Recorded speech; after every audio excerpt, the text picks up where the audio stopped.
Hi, this is Steve Bucksman for True Hollywood Talk. We're over at the 2008 Method Fest here in lovely Calabasas.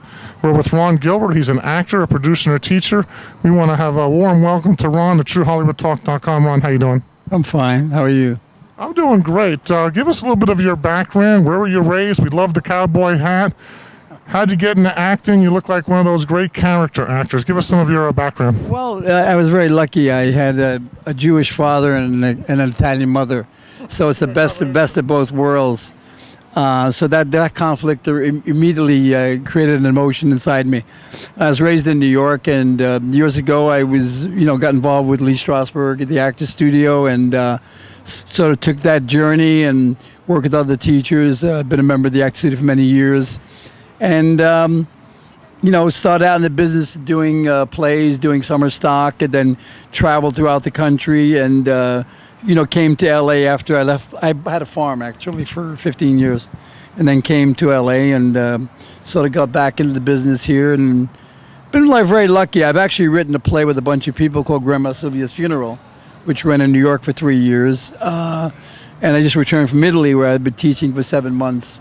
In Italian. I'm jealous. Anyone that came back from Italy in 7 months with that beautiful food and those beautiful people, what part of Italy? Well, I was mostly in Milano, but then I went to Rome and Sardinia and traveled around, and I'm going to go back again in the end of May. You need someone to carry your luggage? I'm ready. I'm ready, Ron. Yeah, because you have to be careful. They steal your luggage if you know. Tell us, what are some of the roles that you've really enjoyed during your acting? What do you like? Theater? Do you like being in film and TV? Tell us some of the shows you've been on. Give us a little more illumination.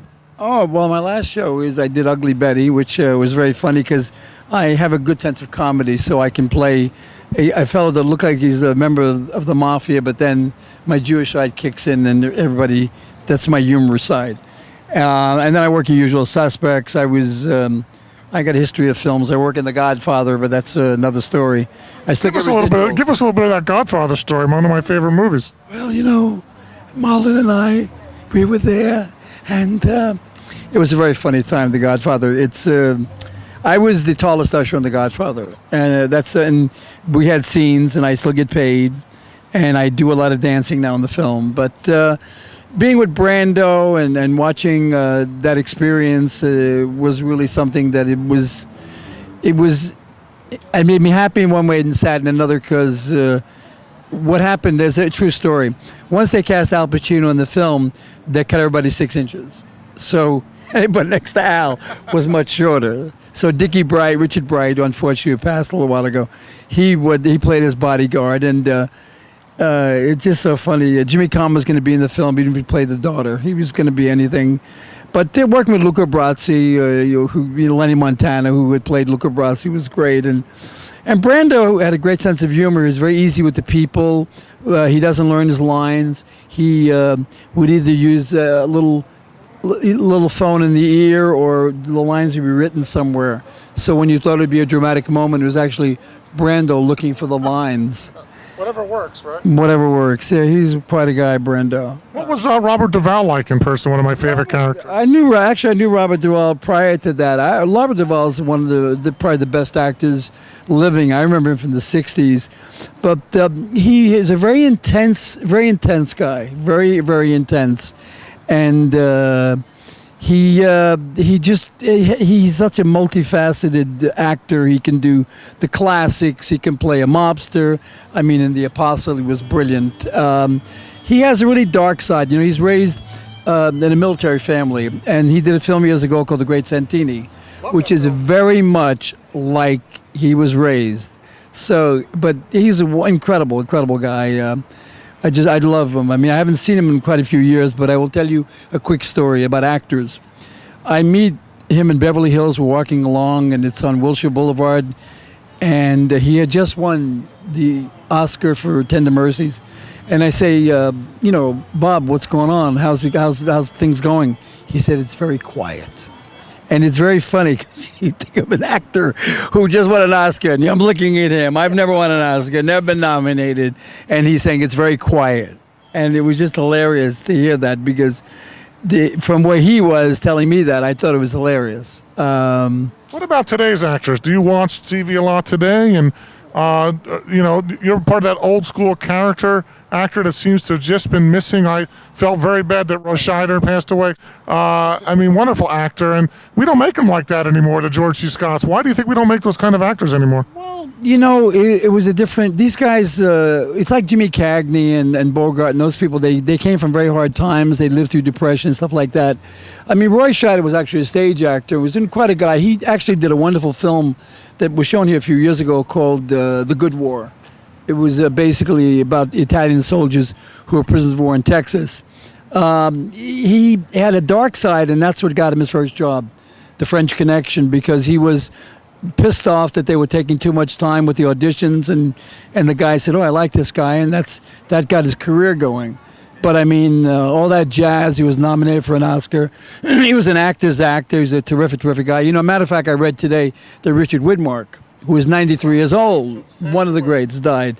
But there are a lot of actors today. I mean, I love Johnny Depp. I think Johnny really does incredible character work. Malkovich, I'm a big fan of Malkovich. There's some actors that a lot of very, very good TV actors. I mean, Alec Baldwin has incredible intensity. Glengarry Glen Ross to me is one of my favorite movies of all time, and I love when he's sitting there saying, my watch is worth more than your house, and third place is steak knives, and he just had this whole great. I think Alec Baldwin, in my opinion, is one of the most underrated character actors we have today. Well, no, Alec, when he got nominated for The Cooler, I love that movie. Well, the funny thing about that film is that they had offered it to Chaz Palminteri, and he couldn't do it, and actually Alec did a great job. I had seen the original play, so I had kind of feelings. I saw Joe Montana do the Al Pacino role, but I thought it was for ensemble casting. That was probably one of the best films. Well, look, you got Ed Harris. You got Ed Harris. what's his name? Jack Lemmon. It's just like just an incredible thing. Who's the guy that surprised you the most that? When you meet him, you said, that's a heck of a person. Sometimes you got the tabloids, you got rumors. Who kind of surprised you growing up in the acting world? Where you said, that guy's a hell of a person, or she was really interesting. Well, I mean, there's people you meet along the way. I mean, I just would go quickly with today because Paul Haggis won an Oscar. He was nominated, he won 2 Oscars. He was nominated for $1 Million Baby, and he's one of the nicest people in the world. Martin Landau's a good friend of mine. Martin Landau's a guy that you can walk over to. And you can see him in the street and say, "Hey, Martin, how are you?" And he'll start talking to you.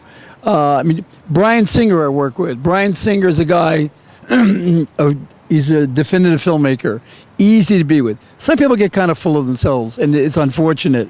But there's some people who are very secretive. I mean, I knew Al Pacino years ago. We grew up together in the same area. We kind of lost touch.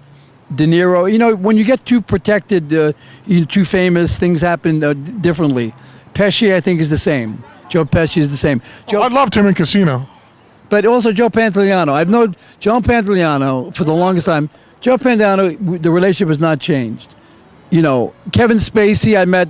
Kevin is today. I mean, I saw 21 the other day. He is one of the best actors we have. He's committed. He got involved with the Royal Shakespeare Company in England, and it's really terrific with him. He's a definitive actor. I have so much respect for him. He still does the classics. I mean, Pacino goes back to the stage. De Niro, he hasn't gone back anymore. Richard Dreyfuss, had done some stuff. He goes to England, and then you got some of the girls. Kim Cattrall from Sex and the City has been in London doing stuff. I think she did Mrs. Robinson or something. Well, you look at some of the great actors. Like one of my favorite movies was Apocalypse Now. Oh yeah. And you got a young Martin Sheen there, and you got a young Fishburne, and you got Robert Duvall saying, I love the smell of napalm in the morning. I mean, and that movie was universally panned when it came out, and now they look at it as one of the greatest war movies ever made. We're not making these classic movies. But I did love Daniel Day-Lewis in There Will Be Blood, I have to say. In my left foot, I mean, Daniel Day-Lewis for that character was terrific. Larry Fishburne in 21, this new film coming out. Larry Fishburne is also an actor. He's done Othello. Underrated, I think. Well, he's just so good. I love Sam Jackson. I think Sam Jackson, what's happened today, because I was raised in a mixed background, and I think the Latinos and the African Americans, I think there's a soul that we're past the color issue now. I'm really happy about that. I think I have so much respect that we are changing. because I never saw color, and we're getting to a point now that we're not seeing color, we're not seeing, race in the way it used to be sort of identified, and for me it's much better. I mean, it's a better environment that we're involved with. We're going to put a quick plug in there. TrueHollywoodTalk.com supports Barack Obama, so go Mr. Obama. We love that people are trying to unify this country, and I really feel when you meet great actors and creative people, I never noticed the color of their skin, yet you notice his talent. And I want to thank you, Ron, for coming on TrueHollywoodTalk.com. You grew up in a great era. You got a lot of life left in you. I want to thank you for mentioning all these great names that I love and respect these guys. Thanks for coming on the show today. All right. Thank you very much. This is Steve Bucksman for TrueHollywoodTalk.com at the Method Fest. And I might say, world-famous Method Fest here in Calabasas, California. Thank you so much.